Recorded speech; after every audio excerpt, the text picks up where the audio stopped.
ভাই ও আমার প্রিয় সহযোদ্ধা ভাই ও বোনেরা, প্রিয় ভাই ও বোনেরা, আমরা জানি গত বৃহস্পতিবার দিনকে আমাদেরকে সচিবালয়ে দেখা হয়েছিল 6 দফা আন্দোলনের বিষয়ে কথা বলবে, কিন্তু আমরা দেখতে পেলাম তারা তালমহানা শুরু করলো।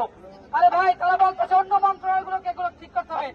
কারিগরি অধিদপ্তর, যে কারিগরি অধিদপ্তরের আন্ডারে আমরা শিক্ষা গ্রহণ করি, যে কারিগরি অধিদপ্তরের আন্ডারে আমরা পড়াশোনা করি, সেই কারিগরি অধিদপ্তরই আমাদের অধিকার, আমাদের স্বার্থ সংরক্ষণ করতে পারে না, তাহলে অন্য মন্ত্রণালয়গুলো কিভাবে করবে?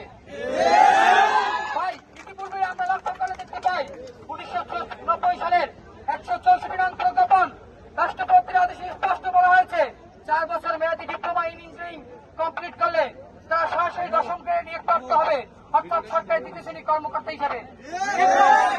কিন্তু পরিতাপের বিষয়, 2000 সালের সার্ভেইং 4 বছর মেয়াদী ডিপ্লোমা ইন ইঞ্জিনিয়ারিং কোর্সে ঢুকলেও বিগত 25 বছরে তাদের কোনো নিয়োগ 10ম গ্রেডে হয় না, শুধুমাত্র বিএডএসি, জুনিয়র ইন্সট্রাক্টর, রাজুক ছাড়া।